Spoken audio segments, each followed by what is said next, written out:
So, hey, welcome back to Iron Sharpens Iron. When I think about the right kind of conversations and how they can change us, not in just little ways, but in the way we see life, the way we see ourselves, um, not just that, but our callings, our family. They're just a handful of people that I feel like I could talk to about anything. And this is one of those people. Penny Levy, day one, Penny Levy. Since the time I was thinking about doing Iron Sharpens Iron, she's been there supporting and encouraging. So I'm just so grateful to have her as a friend throughout the years. Our conversations have challenged me, inspired me, and frankly, just made me a better person. So thank you so much, Penny. I appreciate you being here today. How are you doing? I'm doing great. How are you? I'm doing great, and I'm so grateful for you being on this session of Iron Sharpens Iron. Um, as we do these conversations, as we took this time to kind of do one-on-one so people can kind of get to know how we do sharpen each other. And it's through these conversations. So I'm grateful for that. So what's been going on with you this week? I know you just started school. How's that going? The school is all right. We're getting back into the swing of things and, Mm-hmm. you know, trying to get everything set up and established for the school year. So it's okay. I'm still in the summer. My mind is still in the summer, but, Uh-huh. still I have to go forward. So yeah, Well, we you are. sure look pretty and like you were ready for this week. You was just ready to be somebody, right? And impress, huh? I know it. Yes, ma'am. I Yeah. mean, you gotta be because you gotta dress for how you want to feel. Like I was at this conference maybe last summer, and one of the speakers said, "Dress for where you want to go." So where you want to go in Mm, life, she said, "Dress for that part." So that's I what I love did. it. I'm just gonna, dress for where I want to go. So that's what I did. Yeah, yeah, that's good. That's Mhm. good. I love that. I love that. How long you been teaching now, Penny? It's been a minute. I don't know. I mean, I tried. The other day when we were in our session at school, and Uh-huh. it was telling everybody to stand by years, and I thought it was 23, then I thought 24, maybe 25, possibly 25 years, because with Wow, that's Katrina, wonderful. Mm-hmm. Hurricane Katrina, there was a year or two I didn't teach, and then I Mm-hmm. transitioned to Texas. There was a year or two I was subbing, so I'm thinking maybe 25 years. Yeah, that's wonderful to me. Anything Mhm. you've done for over 10 years is a blessing and a success It is. because it's a generational thing, Penny. I don't know if you've noticed how we don't see people doing things for 10 and 15 years like how we saw our parents do things for Right. 10 and 15, 30 years. Just the world that we live in right now is just not Mhm. like that. And I think about something you said, even with Hurricane Katrina, how you have had to navigate and do some pivots. And that's a Mhm. good segue to kind of how we want to talk today. We kind of talking about navigating life and its challenges and how you've gone through it through mentoring, through sisterhood. Um, Talk to me a little bit about that, how you navigated that transfer to Dallas when you were from the Katrina, and how has that impacted your stance and how you are in your faith right now? Yeah, well, I navigated to first of all Houston. I had several Oh, that's pivots. right. That's I went to right. That's Houston right. first. I stood there a year, and then I navigated to Georgia. As you know, That's I true. stood there, and now I'm in Dallas. So it Oh was my a God.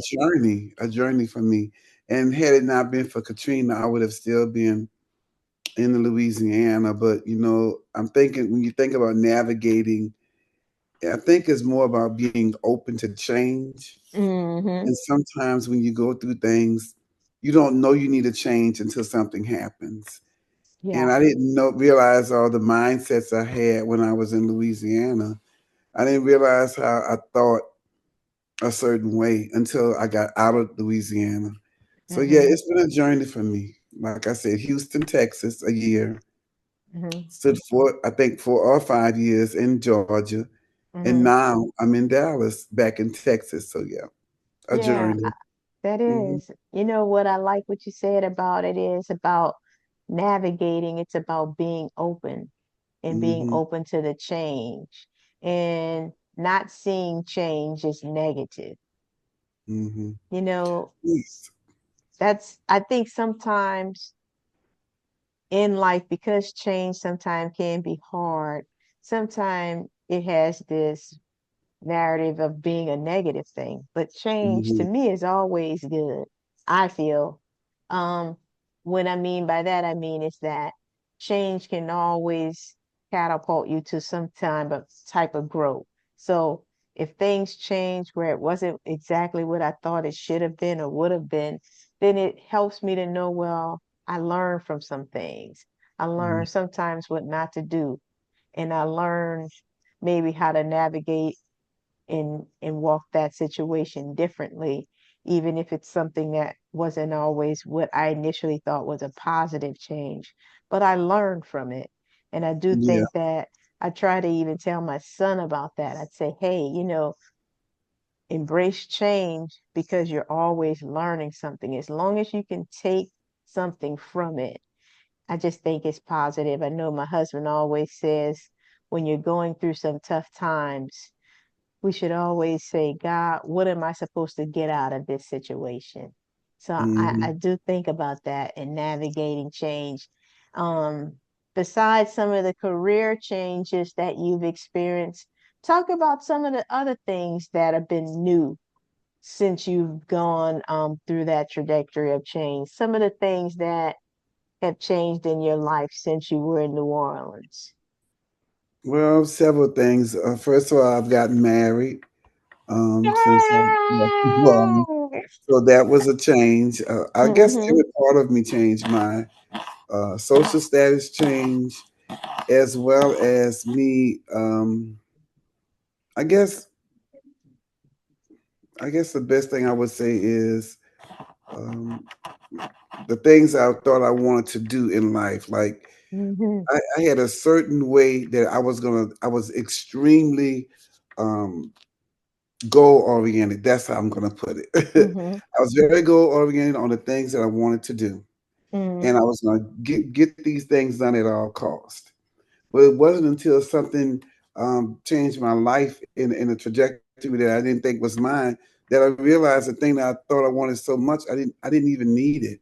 But sometimes it takes something catastrophic in your life to Mm-hmm. make you go another way.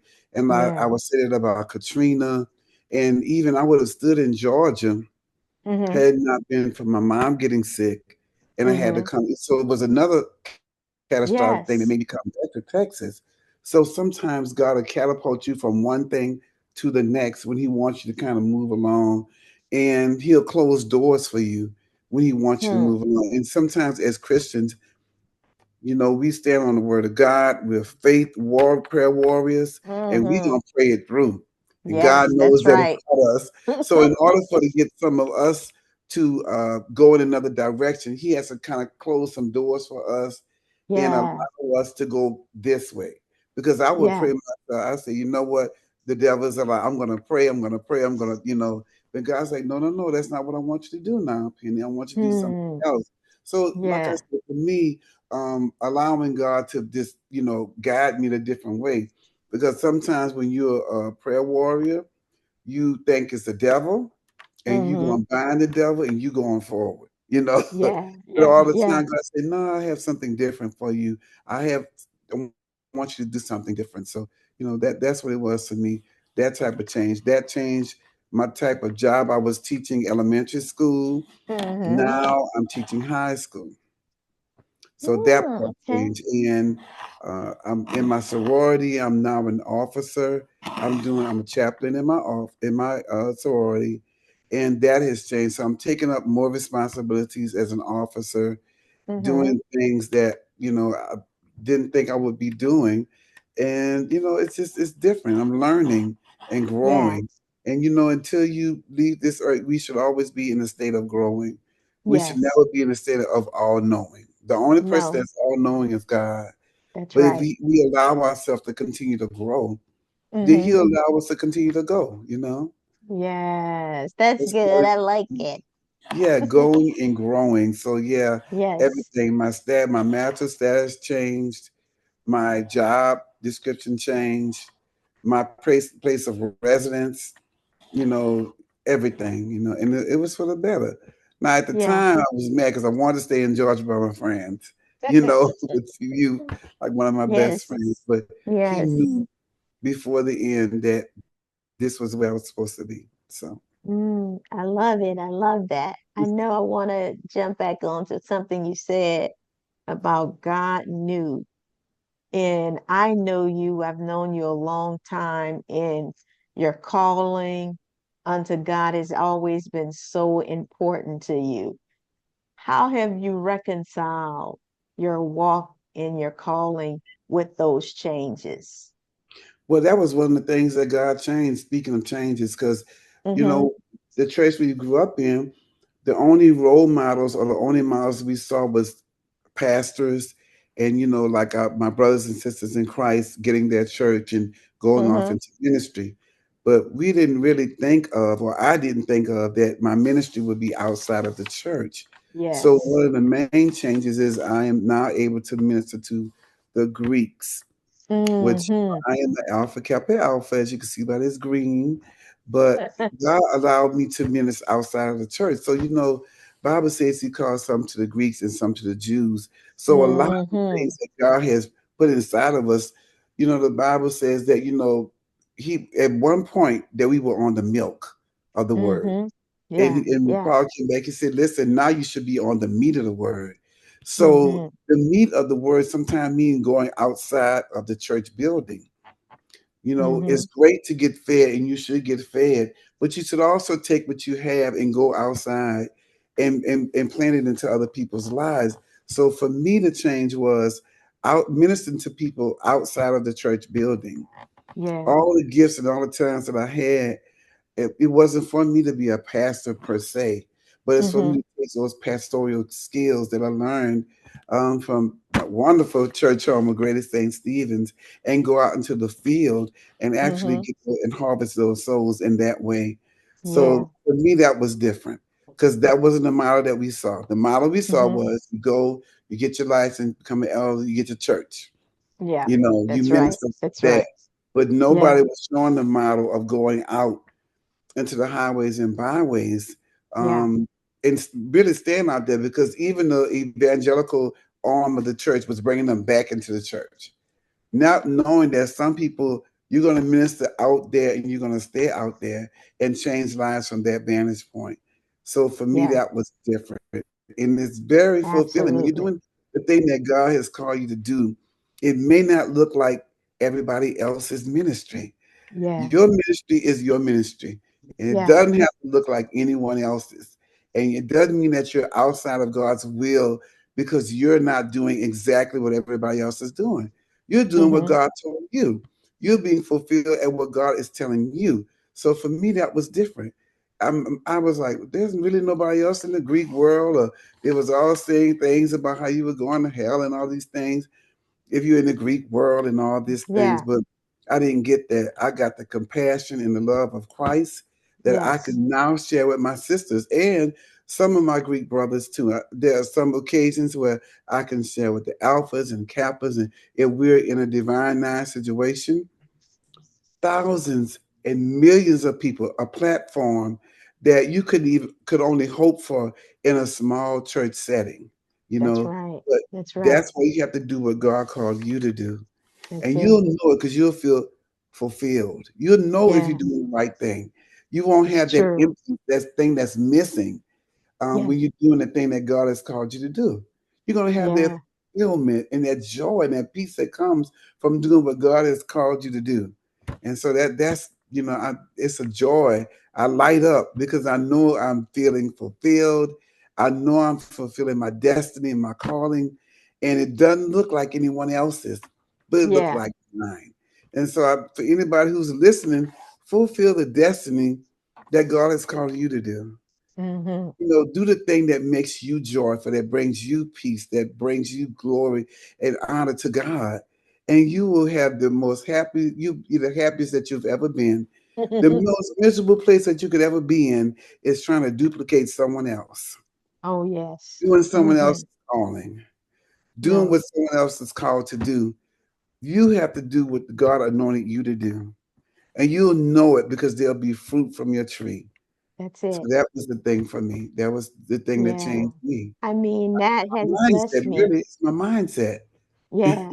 Yeah. It's just been a blessing too to see you just evolve into it, and just encourage. I knew that, I started s- understanding it a while because we all come from the same place and that same training. But I understood that, you know what? God is calling us to do some other things in society and Hmm. outside of the church. And when I see the fruit from what you've been doing, it's just give God all the glory and praise for your obedience and for you not to just be saying, nope, that's not what he told me 10 years ago. And for you to allow God to just continue to evolve whatever he's doing in you. It's encouraging even to me to see that and to continue to listen to what God is saying to me and just be your authentic self because Yes, God can't work through you when you're being a phony. You have to be who he's called you to be and have a peace about it. And there's no peace like knowing you're doing the will of God. that's true. It's just a No joy peace like that that. is, Mm-hmm. like that. Douglas Miller said, "Joy unspeakable." And Mm-hmm. yes, that's what you want, that joy. The Bible Yes. says, His mercy is new every single morning. So Mm-hmm. I want that fresh mercy from God every morning, and it Yeah. only comes from doing what He tells me to do. Yeah, and to be Yes. honest, when you're trying to do or be someone else, you're not going to be happy anyway. No, you're not. You just it's something you're gonna feel like you're always gonna feel like something's missing. Mm-hmm. I should have did this or I should have did that. Yeah. Yeah, that's always encouraging. And I know that through your relationships, you've always encouraged other people to do what you have found success doing. I would Mhm. like to ask you about that, about mentoring. You've always been such a mentor. Have you found opportunities to do the same since you've been doing it with your sorority, mentoring and things of that nature? Yes, I have. I mean, oddly enough, people come up and they want to be mentored. Mm-hmm. We have a group of ladies that uh, this committee that I'm on, a prayer and worship committee, Mm-hmm. and I chair this committee, and I tell them to come aboard if they want to learn and grow, and I teach them about doing devotions and prayer. I give each one of them a time to pray, and Mm-hmm. I don't tell them the topic. I tell them to do it their own way, and Yeah. I give them a tidbit every single month, once a month. There's a tidbit I give them in about ministry, and so Mm-hmm. I'm able to mentor these ladies who would like to come aboard. It's not a mandatory thing, but the committees are whatever you call what you think you would like to do. Mm-hmm. So yeah, I am mentoring. I find myself even on my job that Yeah. people are going to be drawn to who people are drawn to, and they wind up Mm-hmm. coming to me, or they ask me a question, or they ask me, "What's your thoughts on this?" or "What are your thoughts on that?" So Mm-hmm. it's just a blessing to be able to do that. It has been. I just know that you're continuing to do it, but I would like to give the people listening some context to how you even got to this point because you were mentored. You were mentored by some Yes. great women of God. If you don't mind sharing, talk to us a little bit about some of the people who've mentored you. Yes, well, the late Elder Connie Carter, she mentored me. Yes. Elder Janetta Hall, of course, Mm-hmm. Pastor Deborah Morton, Mm-hmm. mentored me as well. And each one of Mm-hmm. these ladies has poured into my life. And Mm-hmm. also, you don't have to always get a mentor from someone older than you. You can also learn from people that's younger than you as well. Yes, that's I absolutely have true. learned from my nieces and nephews, but those women of God, And even Pastor Fran Love took time out Mm-hmm. and poured into my life, and it wasn't like a methodical thing. It just kind of happened along the way. They would point Mm-hmm. this out or they would point that out and let me know, say, hey, you ever thought of this? Or, you know what? Yeah, Elder Hall, she would call me P. She said, you know what, P, next time you should try this. Or Elder Carr would say, that was great, but you might want to think of this. And so I Mm-hmm. was mentored through some of the errors that I made, and Mm-hmm. then when I did well, they cheered me on, and it Yeah, was the biggest cheerleader. So mentoring is pouring into, but it's also receiving as well. it I you know is. I receive from my niece, uh, Tony, all the time. She tells me all the things to be. No, T Penny, you need to do this. You need to do that. So it's great to be open to people who are older than you, but also those who are younger. You can learn from both spectrums, and I think Yeah, that makes you more well-rounded. You know, absolutely. taking time with Absolutely. people and just allowing them, just listening to what they have to say, not always having to speak, but just sitting there and listening. Sometimes I'll be by Elder Hall House and we would just be over there just talking. And Yeah. just in casual conversation, I would learn so Mm-hmm. much, you know. Isn't Also, that how it happens sometimes? It's just yeah, it like, just regular. Like one of mm-hmm. my mentors, my first mentor, Pastor Sandy Archangel, Prophetess Mm-hmm. Sandy Archangel, she taught me how to research and Okay. make sure that my biblical doctrine was sound before I would Mm-hmm. even go out there. She would always say, uh, Penny said, look this up for me. See what you see about this. And Mm-hmm. she would always tell me to make sure that whatever I ministered, that I would give a good history and the background of what was happening at the time so that I would not pull Mm-hmm. anything out of context. So see, it's Yes. been through the years. It's through the Mm-hmm. years that these women of God have poured into my life. And even some pastoral figures like Bishop Morton from my Mm-hmm. father in the gospel, and um, Yes. Bishop Jeffrey Archangel, who poured in Mm-hmm. from another perspective. So all of these things pour into this vessel, and it makes you the person that you are today. You know, Absolutely. I love and I it. think that if you are not mentoring someone or being mentored, that it stunts your growth. I think Mm. that your growth in God hinges on you being able to learn from other people and then being able to take what you've learned and give it back out. That's where the I growth think comes in. so. I just do. I just think it's irre I don't want to, maybe that's too strong. But I was gonna say sometimes I was gonna say irresponsible, but maybe that's too strong because some everybody don't know. But when I'm mentored, I feel like I have to share with others what others have shared with Mhm. me. I just Yes. feel like it's a responsibility. I do, even with iron sharpens iron. What I love about our conversations that we've been having over the past year is that everyone comes to the calls open Hmm. and open to receive from women, which is not what is portrayed a lot of times about how women get along. But Hmm. what's a blessing to me is that when God showed me and said iron sharpened iron, he said that that's how we get stronger, by receiving from one another. And you have to be Absolutely. open to it. Absolutely. You Hmm. have to be open. And I do think that sometimes people aren't open. They Hmm. just, and that's what my prayer is that more people will be open for whatever, to embrace whatever God, that tribe of people that He's trying to send them. I do think in this time right now, it's so important to have Hmm. that tribe, those people that are able to speak to you in an honest and transparent way, not to tear you down, but to build you up and to see you grow to the next level in God. So I'm always grateful for those conversations we've been having, because it's just like you said, these are the things that help us to grow. It is. Absolutely. Hands And down. then So, seeing what some other people have went through, you can learn mm-hmm, so much from someone else's life. Like, I hear the parents like you would share in empty nesters and, mm-hmm, finding someone that has went through something that you're going through that also helps you. You know, you say, "Oh man, I've never been in this position before, or I've never been in this point in my life. Let me see how so and so made it through. You know, let me Just see having how." that. Hmm. Just I was just gonna say, I'm sorry, I didn't mean to interrupt, but just having the different perspectives Hmm. because everybody doesn't think the way I think. And I appreciate that because I need to see it from another point of view sometimes.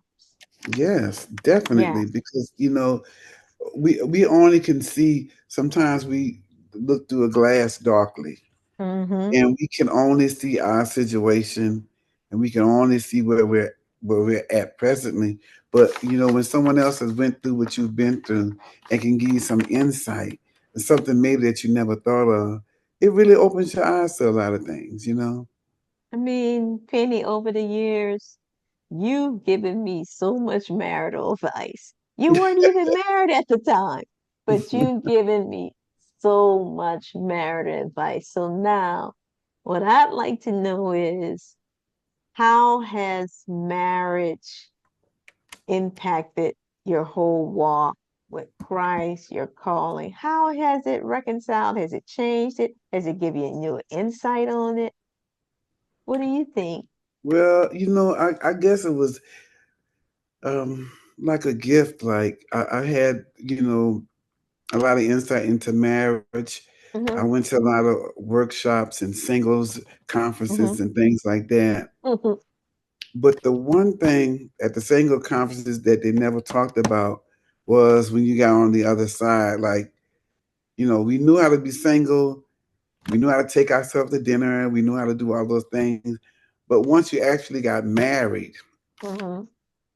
no one said anything. You know, outside of getting, you know, the counseling, those 6 weeks of counseling or 9 in some cases, it is so different. We actually married. So I found out just thinking a lot differently. When you have a partner, you have to always include them, and some of the goals and things that you have, you got to come together now and make sure Yes. they understand.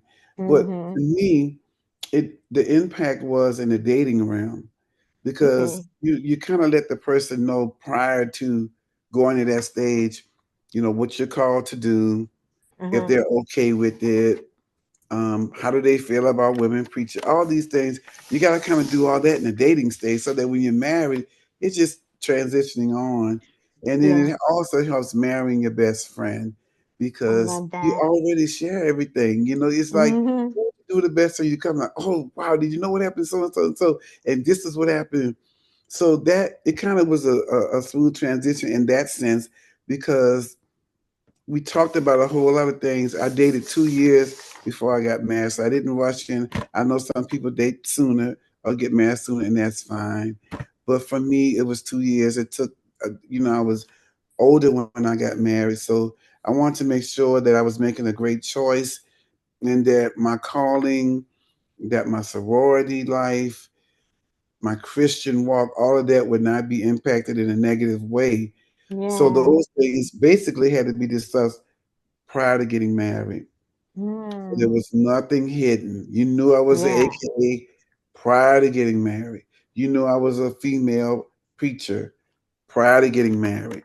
You know, you know that I'm very active in my church prior to Yeah. getting married. So when you do all these things and you discuss them, Mm. then it's less of an impact.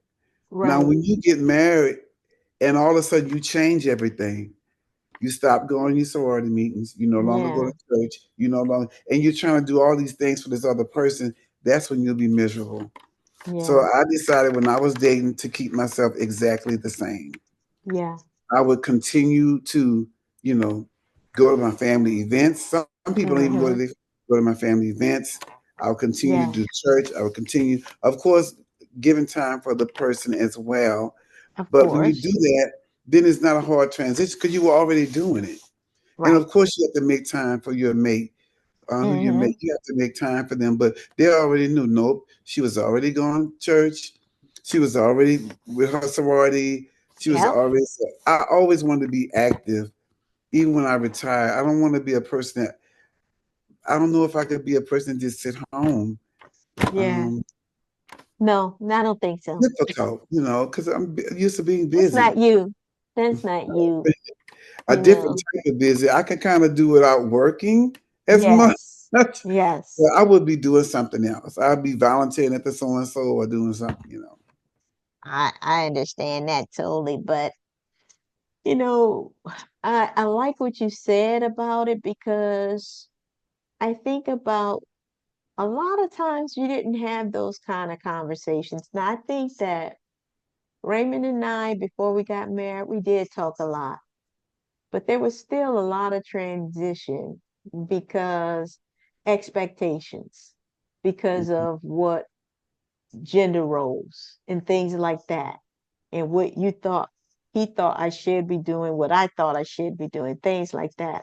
I would Hmm. say that's something that I remember challenged us early on because I was like, listen, you my husband now, you need to be washing the car. You're my husband now. And he's like, whoa, whoa, whoa, whoa, whoa. And he had the same kind of things like, what you should be doing, cleaning. And you all know I wasn't the greatest cook when we first got married, but Raymond used to could throw down. He always he had to He cook it. baited all of us in.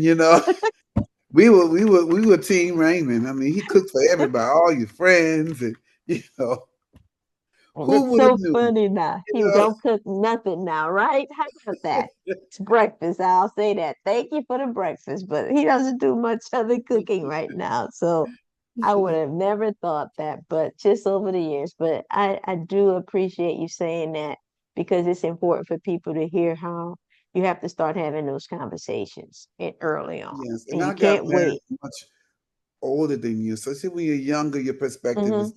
different. And when Yeah. you've been single as long as I have, Hmm. of course, I'm more mature, so I'm thinking differently. Yeah. And just putting things more in a perspective. Maybe at a younger age, I might not have, but when you get older, and Yeah. I don't know, I just had always an insight on marriage You did. itself, You did. relationships. It's that wisdom So part of it you helped that me, you know. you We did. want I we got appreciate married. We that. want you to stay married. So we say, Michelle, like make sure you do so and so. All right, You we always talk did. to You each said other. that. I said, now when you get home, you don't need to be on the phone. We would talk to each other on the way to work or in between to keep Hmm. the marriage, alive. Yes. And so some of these things that older people are supposed to teach the younger, they say nothing of it. They just. Some people are No, getting no. divorced because they're not spending quality time. Just little things. But It when we were is. dating, we always did something, but now you don't do it anymore, you know. Yeah, And why? little things. I tell my husband that when we were dating, he was teaching me how to swing dance. That was one of the things I Oh. love. Every weekend we would swing dance. He's from North Carolina, so Uh-huh. there was a North Carolina swing dance, and there's a Oh, really? Chicago one. It's a little different. Oh, Girl, yeah, I I know love it. Chicago, yeah. We've been married. This October would be 8 years. When I tell you we had a swing Oh, dance, I was like, "Well, what happened? You baited me in." And then he told me the other night. He said, "Well, you do what you need to do to get married." I was like, "What?" He literally told me that. He said, "Hey, we married now." I'm like, "That is not supposed to be that way." You that was know? his charm. He was just doing Yeah, all that to charm me. I get it. Yep. yeah. I He guess said, "Well, that's we what the married cooking now. We was. don't need to do all that." I'm like, "I thought Hmm. we did." Oh, that's too funny. I just thank you so much for sharing all this. I mean, I know I've been blessed by our conversation today and forever. Whenever we talk, that's why Iron Sharper and I even came up because I was having these real powerful conversations with you. I was having these powerful conversations with other friends. And and there was another person that I was talking to who wasn't having the kind of conversations that we were having. And I thought, you know what? Everybody needs a tribe. So let me do this. And I already knew God wanted me to do something and put some content out on social media. So here Hmm. it is. So I'm so grateful for your support. I don't take Yes. it lightly. I thank you for always participating, and I thank you for even doing this. Um, Thank you all for sharing. This has been Iron Sharpen Iron with Michelle Steib and Penny Levy. Until the next time, be blessed. Penny Levy King.